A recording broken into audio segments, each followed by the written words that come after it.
My Sunshine by Rob Smit. Step 5. The Pole. The night prior to October 15th, 2036, the wife of the impatient trillionaire president, trophy president, visited him in his business study. She found him harumphing and frowning, his favorite pastimes. Silently and elegantly, she glided into the study, her soft slippered feet lifting the dust in graceful arcs, blessing the lacquered hardwood planks with their delicate perfection. He hardly noticed her standing next to him. He looked up in surprise and frustration. "What?" he grunted. "Darling," her Ukrainian accent always made this word sound so cute. "I hear you're going to stop the world from spinning round. Is that what you're going to do?" "Yeah," he scowled. "Get with the program. I told you 3 months ago this was my plan." She nodded her head in polite assent. "Yes, my darling. It's just sometimes you say things but don't do them. So I just wanted to make sure this plan was still going forward."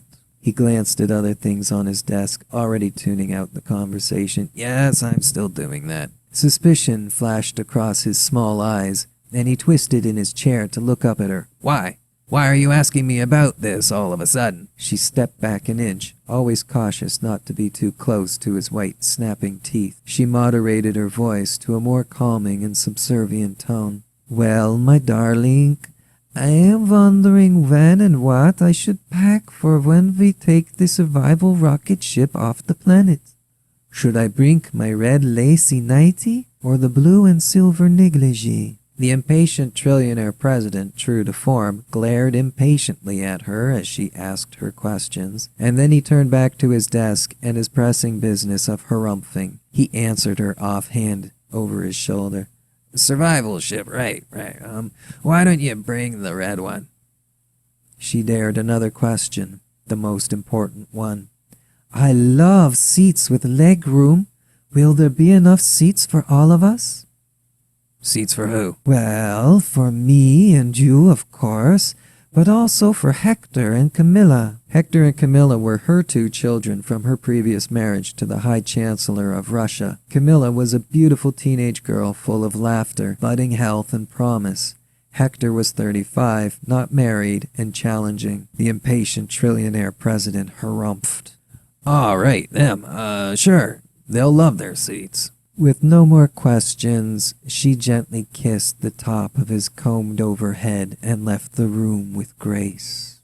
Outside in the hallway, she reached into her tiny side purse and pulled out her cell phone to stare once again at the survival ship blueprints, just to assure herself that she was not making a mistake.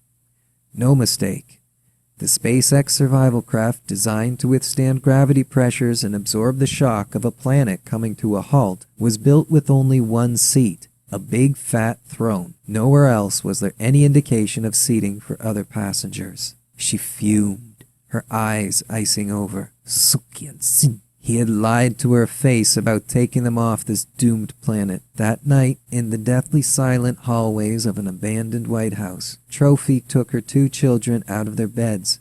Hector still slept in his childhood crib, and under a wide, baleful moon, slipped into a waiting limousine that would spirit them away to another man's home where, as she told her children, he is waiting with open arms. The second richest man in the world had 2 things Trophy was interested in: undying love for her and an off-world escape ship fueled up and waiting behind his house, this one being equipped with multiple seats. At 12 noon Eastern Standard Time on October 15th, 2036, the Forever Plan was concluded.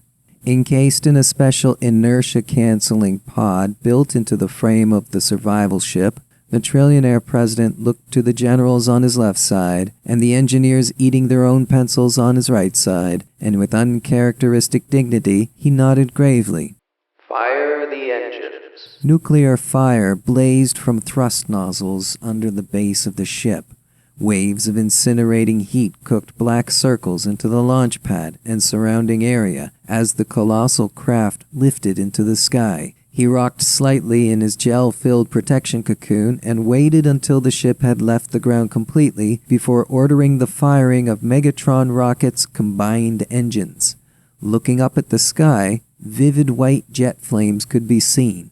Even though miles away in space, the force of their eruption created deep vibrations felt through Earth's bedrock as 121 rockets blasted their fuel payloads simultaneously.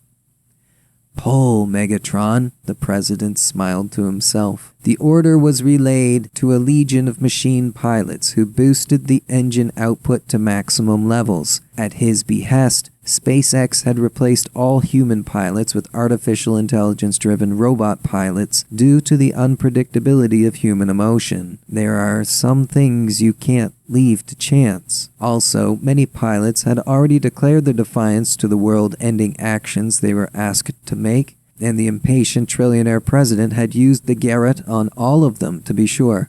With the elimination of human pilots, he had removed any safeguards that conscientious humanity may have. There was no one left to press the stop button on this extinction machine. The tethered collection of rockets soared through the sky, visible through the atmosphere. Then the troposphere, then all the other high sphere things. They rose like gods. They rose like titans. They pulled slack metal leashes which were very slowly but clearly growing taut. "Let them try to get my son now," the president mused, and then retracted into the deep, mushy safety of the impact cocoon.